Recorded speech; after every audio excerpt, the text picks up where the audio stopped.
एक बार की बात है, रोज की तरह संत रामदास प्रार्थना कर रहे थे, लेकिन अब वे प्रार्थना करते समय अपने होठ नहीं हिलाते थे, जिससे ये पता न चल पाए कि वे प्रार्थना कर रहे हैं। उनके एक शिष्य ने जब यह देखा तो काफी उत्सुक हो गए। उत्सुकता के साथ शिष्य ने एक दिन संत रामदास के पास गया और बोला, गुरुजी, जब हम प्रार्थना करते हैं तो होठ हिलते हैं, लेकिन जब आप प्रार्थना करते हो तो होठ नहीं हिलते। चेहरे पर कुछ बोलने का भाव नजर आता है, लेकिन प्रार्थना करते समय ऐसा नहीं होता। आखिर ऐसा क्यों? कृपया इसके पीछे का कारण बताइए।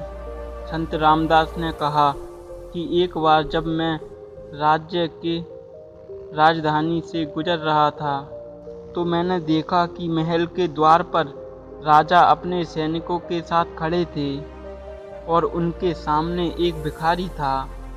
भिखारी अपने फटे पुराने कपड़े पहने वहीं खड़ा रहा। उसका शरीर काफी कमजोर दिख रहा था, मानो कई दिनों से उसने भोजन ना किया हो। शरीर भूख के मारे सूख कर कांटे की तरह हो गया था।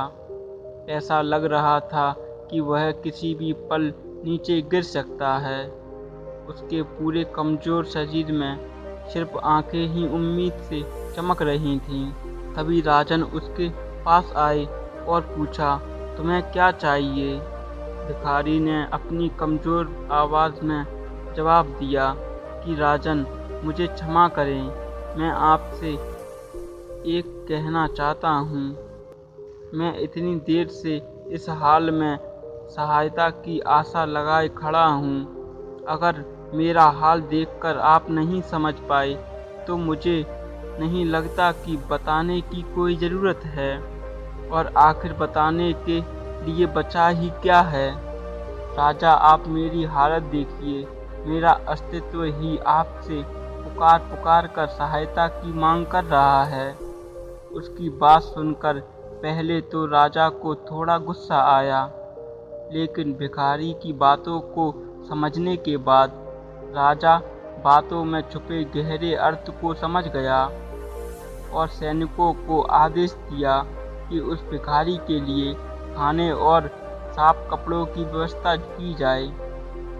फिर संत रामदास ने शिष्य से कहा कि उस घटना से मैंने ये सबक सीखा कि उस राजा की तरह ईश्वर भी हमारे हाल को देखकर सब कुछ समझ जाते हैं कि हमें क्या चाहिए, क्या तकलीफ है और क्या हम पाना चाहते हैं।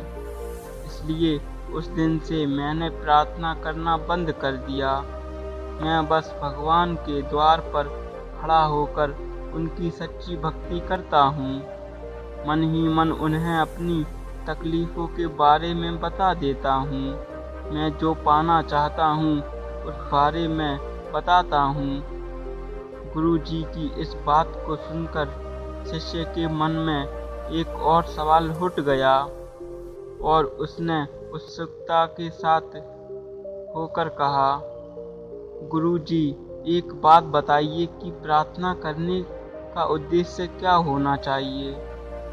संत रामदास का उत्तर था कि प्रार्थना का उद्देश्य ईश्वर में सच्ची आस्था को मजबूत करना होना चाहिए। इसलिए तुम जो करो ईश्वर को खुश करने के उद्देश्य से करो, कभी किसी को दिखाने के उद्देश्य से ना करो। अपनी प्रार्थना को अपने और अपने ईश्वर के बीच ही रखो।